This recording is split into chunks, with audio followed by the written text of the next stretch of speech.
Hey, welcome back to Matt's Garage DIY. Today we're going to look at how to fix a leaky shower faucet.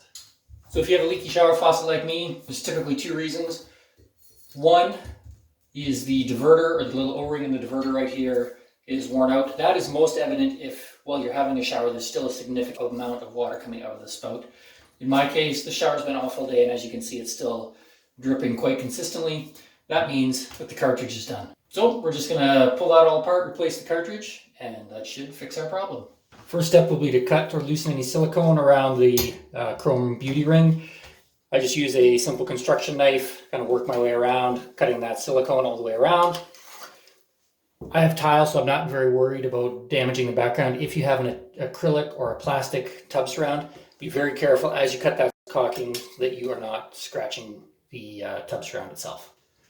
Next up, we'll remove the handle. Typically, they're held on with an Allen key accessed from the back. Let's take this off and show you. In my case, it's using a 1/8 Allen key. There's a hole in the back of the handle. That's where the Allen key goes. I took this off already. This hadn't been off for about 12 years, so there was a bunch of sort of corrosion and soap built up in there. I just cleaned that out with some vinegar and a pick ahead of time to make sure the Allen key fits. So if you're having problems getting that off, that's probably the problem, is that you have just a certain amount of corrosion inside. So just take a bit of time, clean that out with a pick or a pin and some vinegar. That cleans it all out, and then very easy to get the Allen key in and take your handle off. Next up, 2 Phillips screws holding this chrome ring on.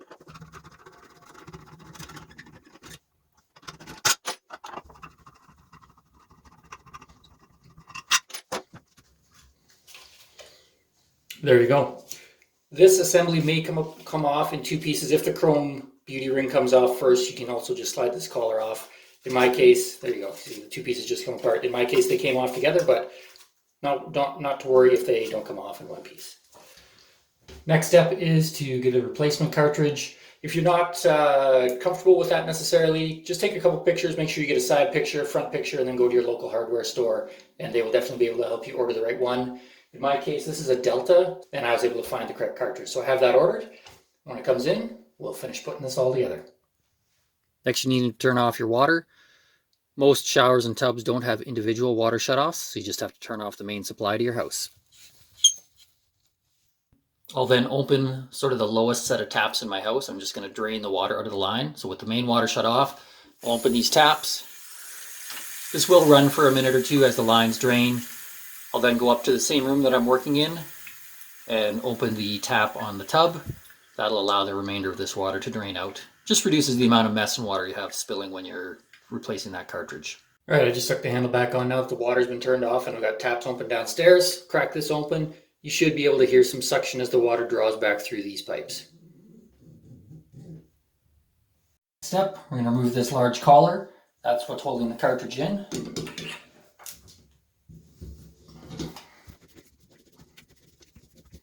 Just turns off counterclockwise. Time to take the cartridge out. It does pull straight out. I've tried pulling this out. It is pretty stiff. I'm just going to use a flat blade screwdriver. Kind of help that along. Just work it in a couple spots around. There are just some O-rings in there, so it is a pretty snug fit. Just be patient. Work your way around. And we just about got it. As you do that, try to keep alternating sides. Similar to the way that you tighten a tire, just keep loosening it all the way around. There you go. So,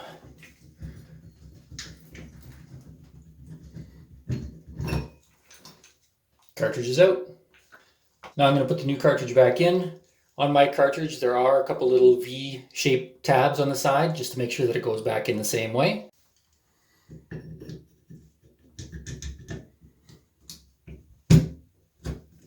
There we go. Next, put the collar back on and tighten it up.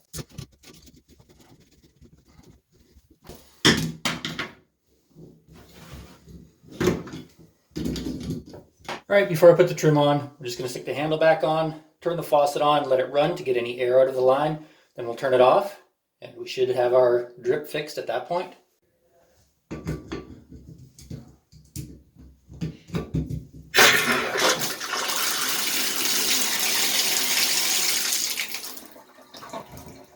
So there you go. The drip is fixed. So next, I slide on the chrome collar.